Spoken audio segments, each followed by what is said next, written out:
তো দেখো এখানে ভাত নিয়ে বসেছি পুরো একদম মানে রেডি খাবো বলে।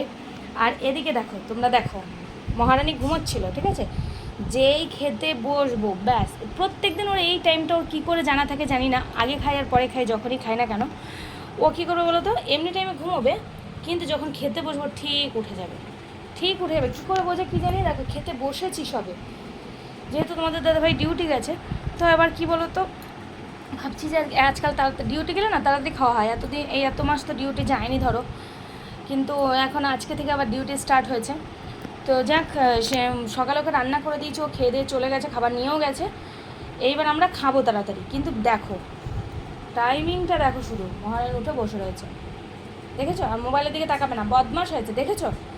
এরা কি করে, এদের জ্ঞানের নারী টন টানা, সত্যি তাই গো, মানে এতটা বোঝে না কি বলবো, অবাক করা কাণ্ড। কার কার বাড়িতে বাচ্চারা এরকম করে বলো তো, একটু কমেন্ট করে জানাও আমাকে।